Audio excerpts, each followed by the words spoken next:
From the Big Apple to the city of brotherly love, and now in the nation's capital in year 2 with the DC Defenders, a defensive end. Welcome to Springball Boulevard, Malik Fisher. Malik, thanks for joining us tonight. Thank you, bro. Thank you for having me. How you doing? I've been good, man. It's been a pleasure, of course, watching you this year, and it is Throwback Thursday, so I did want to start. Let's take it back to 2021 for a minute. You're a senior at Villanova at that time. You play a game at Penn State, which is my alma mater.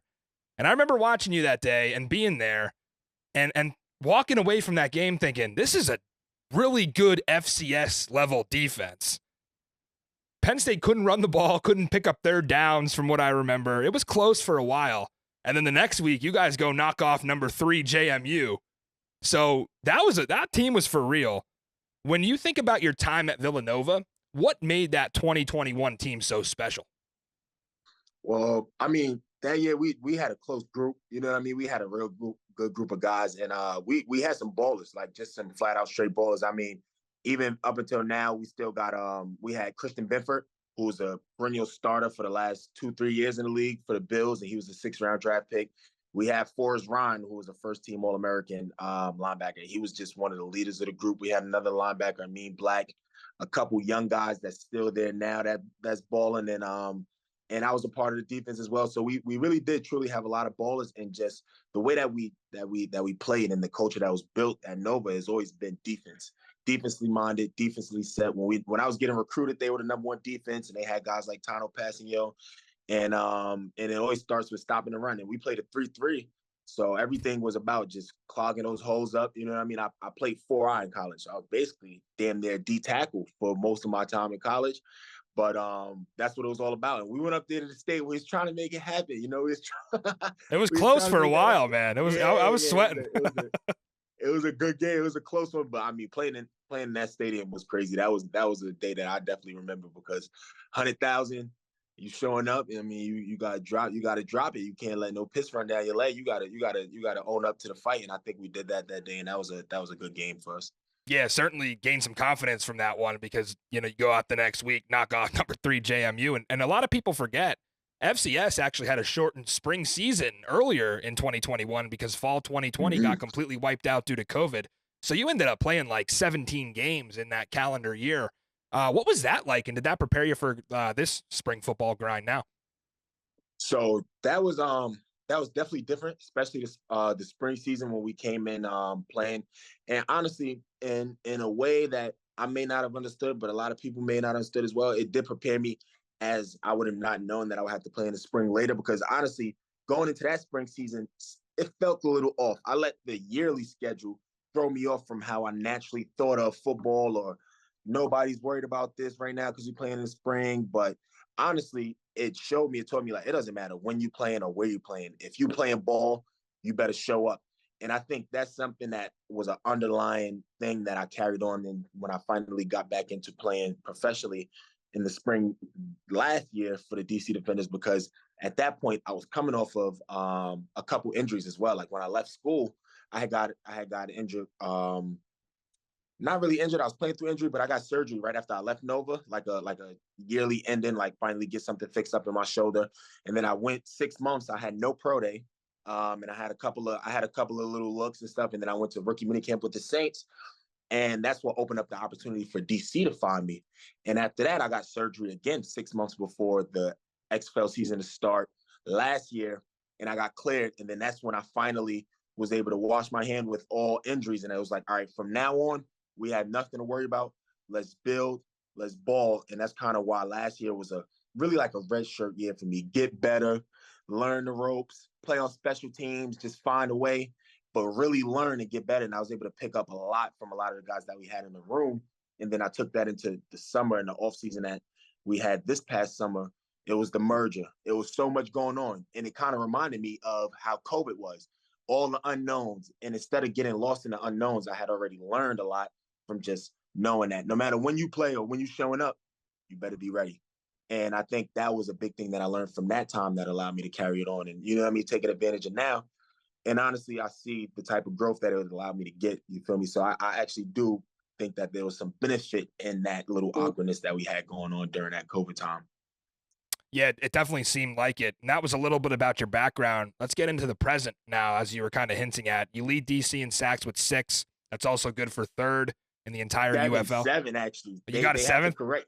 Yeah, they didn't give me credit. It was crazy. They put 2 team, but only gave 1 individual to Deontay. I Ah, had is the second player, the third, so I'm at 7 actually. And then would they took back one got taken back from a holding, but I yeah. am at 7. That got corrected. Yeah, that Yeah, definitely I did do get corrected. remember last year with a guy like Pete Penu. He had like 3 more sacks than they marked him for. So now you're the guy that's getting shortchanged on the sacks.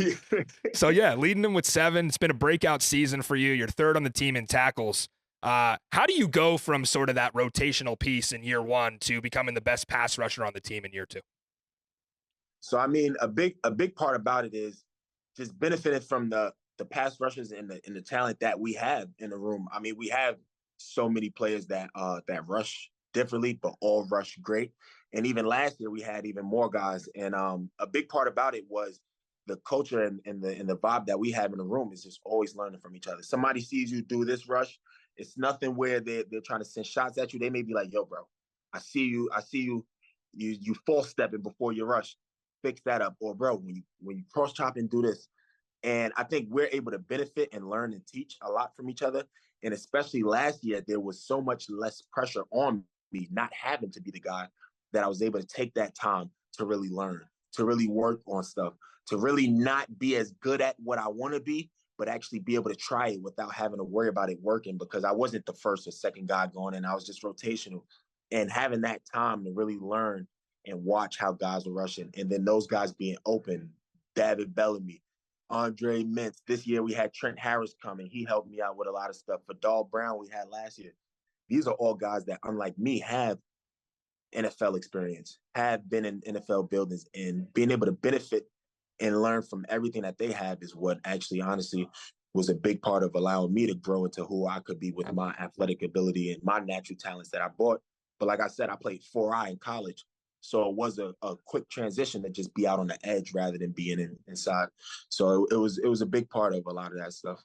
Yeah, and that's a good point that you and Andre Mintz, kind of 2 of the younger guys in the room. I mean, even looking interior, a guy like TJ Barnes, 33 years old. Like there's some seasoned Mm-hmm. vets in that room, and I'm sure that helps. And I'm sure it's been a little bittersweet for you this season because you're accomplishing a lot of your individual goals, but some of the team goals have unfortunately fallen short. And it's not over yet. Do have Arlington with a chance to get to 500 this week. But when you look back at this season and you do some reflection, what positives can you take away, even though you're not heading to the playoffs? I mean, a big part of anything that you do when you're playing professionally is you got the opportunity to play. And I think that's what we show up every week and say we have an opportunity to play. And then we also are representing ourselves anytime that we put ourselves on the field. We have our name on the jersey, on the back of our jerseys. And the thing is, just to take away positive is understanding that no matter what the circumstances are and may continue to be until the season is over, being able to show myself that I have been able to show up, continue to put in the work, you know what I mean? Continue to perform at a level no matter the circumstance. And I think that shows a lot. And I feel like for me, seeing that growth and opening myself into the player that I know I've always been able to be. And I've had it before. I've been a playmaker before in college. I think I had like 23 or 24 sacks out of a 4I in college. You know what I mean? So I've been making plays, but being able to recapture that and actually grasp hold of that has been a big thing to take away from this season for me. And I think that no matter the circumstance, we always still have to show up and perform. And I feel like that's something that I've been able to prove and show that I could do. Yeah, and you talk about some of the returning guys. I mean, you were one of 28 returning players coming back to DC this year, which was actually a league high. And the idea was to keep a winning roster intact. Now, while that was going on, the rest of the league was trying to catch up to that DC standard over the offseason. And Anthony Beck literally came out and said in a press conference that St. Louis was constructing that roster to beat Right. DC, and they were focused on that. So, what does that feel like when there's kind of a target on your back from day one? And what do you identify as some of the things that the team maybe could have done better to make the playoffs? Well, I mean, coming into any season, and especially from us coming from last year, the standard is always set. The standard has been set, and the standard is still the same. And as we brought a lot of our guys, the guys back through the merge and everything, that was the big thing, to make sure that we knew the standards that were set, that we had anchors. And a part of when the season happens, goes on and goes along, I mean, everybody's always trying to catch up, and especially the fire that we had last year. But I think the big thing is just capitalizing on opportunities in the midst of each actual game, forgetting about the off season and how things were built, forgetting about last season. But one thing that I think that we all could do better is just capitalizing on individual opportunities in the games. All of these games in this league are always going to be close. You know, there's the 4th and 12s, there's this 2-minute comebacks that's always happening. And the teams that are in position to go to the playoffs now, maybe you see San Antonio, they've won 2 or 3 really close games in the fourth quarter. That's really the difference. And last year for us, we won a lot of close fourth quarter games. The first game won against Seattle at the goal line. You know what I mean? A lot of games against St. Louis throughout the season. So I think one of the big differences is just not having been able to capitalize on those individual moments and kind of finding out how and why those weren't beneficial for us without trying to second guess the decisions that were made when it comes to personnel and things like that, because we always going to bring our best every shot, but we got to capitalize in game. And I think that's been the biggest difference of just those little moments, maybe a 4th down here and there, 3rd down. And so that's true. The difference between the season. It's a game of inches. And I was talking to Birmingham head coach Skip Holtz in a press conference after they lost to San Antonio. And he mentioned, listen, we didn't come out beating our chest that we were 8-0. We were 3 plays away from being 5-3. And, you know, this is a humbling experience. And he said the rest of the league's in the same position. You know, a couple of swing plays away, bounce a ball, game of inches, things like that. And yeah, it's been even our game against Birmingham. We go up 2 points or something with less than a minute left or around a minute left. But you got to capitalize on that lead. So a bunch of those are really the small in between the line plays and things like that really lead to a record being 3 losses less or 3 losses more than what we need to make it to the playoffs. You know what I mean? Yeah. So one more opportunity here with the Renegades. I think a lot of people are sort of sleeping on the matchup this week. I know I'm calling it the TJ Barnes Bowl. I know he'll be fired up to play in this one. And, you know, both teams coming off dominant wins last week where DC dropped 36. I think Arlington dropped 36. So this is not only a rematch. We got a special guest, man. There he is. What's up, Greg? Come get some, baby. That's the man right there. And, yeah, I mean, you guys are tasked with Arlington this week. Like I said, not only a rematch of last year's XFL title game, but, you know, last time you guys met, week 3, you stormed back from down 10 to win an incredible game, one of the finishes of the UFL season. So what's been kind of the focus in film this week? What challenges does their offense present, either specific players or like things they do well? Yeah, so I mean, we know Arlington well. We played them 3 times last year. This year is going to be the fifth overall matchup, but then the second time this year. And I mean, even the game that we played them this year, we came out on top, but they performed. They played really well. They had a lot of passing yards, some good rushing yards. They were up late in the fourth quarter on us. And just in general, we know that they're led by Luis Perez. You know what I mean? He gets the ball out. He knows where he's going. He's a seasoned veteran. So just facing someone like that, who, as much as we know them, he knows us as well. You know what I mean? He can know a lot of stuff that we're doing. So a big thing is just finding ways for us, as always, the D-line to try to get pressure as well. You know what I mean? Relieve some stress on the DBs. And also always stopping the run. You feel me? And they do a lot of running. Unlike a lot of other teams in the league, they are a little more pro style. They like to get their offense started with some running, some 12 personnel, some 13 personnel. They love their tight ends in different situations. So minimizing a lot of those situations when it comes to early downs and a run to get them in situations where we can make them one-dimensional is always going to be the plan for a team like them, and especially a quarterback like Luis Perez, because he's good as himself. Absolutely. And focusing on you personally, this is the last one before we'll let you get back to work with Greg there. You talked about guys like Davin Bellamy, Trent Harris, like a Derek Roberson, and TJ Barnes, the seasoned veterans in this room, kind of bringing you along and taking you under their wing. You have one more NFL audition tape now in this UFL season to take advantage of. Do you personally feel more confident in your NFL chances coming out of this season than you did last year? And what is the long-term plan for Malik Fisher once spring ball wraps up? So, yeah, I mean, definitely a big part of what's beneficial with being in spring ball and actually playing in this time is that I've been able to get better through live reps. You know what I mean? I've been in the fire. I've been in real games. I've been getting better in real games. I've been performing through live reps. I've been productive in live reps. So rolling that over into building a resume for me to get another NFL opportunity is knowing that the confidence that I have from actually truly playing at the professional level already prior to actually fully being in a building will actually take me as far as I need to in the sense of having that confidence when I'm in a building, knowing that I could rush, actually coming with a plan to rush and perform on the spot. Because whenever I get an opportunity and whenever I show up, they're going to want that performance. They're going to want to see those wins on the rushes. And I've been able to actually craft and build up enough in my bag, my pass rushing bag, to confidently go in and rush. And for me, I feel like the last 2 years were one more of the most beneficial ones for me because I've been able to do that for myself. I've been able to get better in a way that's proven a lot to me myself, where I don't doubt too many things in my game. So I'll be going into a building with so much confidence, you know what I mean? And hopefully the 2 years that I've done here will send me off in a way that I could get an opportunity coming out of this season.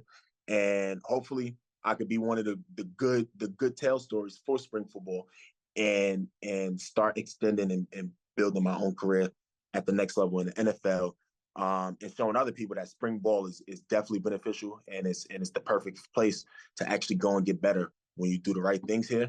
In the event that that's not, then I know exactly where I have a home at and where I can come back to and where I could perform and make plays at. You feel me? So, in a big way, I'm appreciative for the last 2 years and everything I've been able to been picked up on, grow through. Personally too, you know what I mean? It's been a big part of my maturing process. I'm only 25 too, and that's one of my biggest things. I'm still young, one of the youngest players, and I've always felt like one of the unknowns, and I'm starting to feel like that's one of the best things because as your name starts to pop, and it's like, well, who is this kid? If you don't know me, bring me in the building and come see about it. You know what I mean? And let me show you something. So that's to anybody out there that I would love that opportunity to get back into the in the NFL building and have an opportunity to make my name out there. Yeah, and if any NFL scouts were in the building in Audi Field for that St. Louis game, they only had to stay for about 2 drives to learn your name because first 2 drives you had 2 sacks, a forced fumble, and a fumble recovery. So if that's all they stayed for, they had a whole tape of footage there. That's Malik Fisher. Put it on tape. Yeah, absolutely. When you put it on tape and it pops, that's what you need. So that was a good game. I loved having that feeling out there that day too. And for the whole season, you know, it always feels good making plays. And I've had to be patient, take my time, and wait. So when I make some of those plays, I jump up, I got my celebrations going, and there's a lot of passion in it because it's worth a lot when you put the work in for it. You know what I mean? That is Malik Fisher. Catch him setting up camp in a backfield near you Sunday at noon on ABC against the Renegades. Appreciate your time, Malik. Thank you for joining us. Yeah, thank you, man. I appreciate you.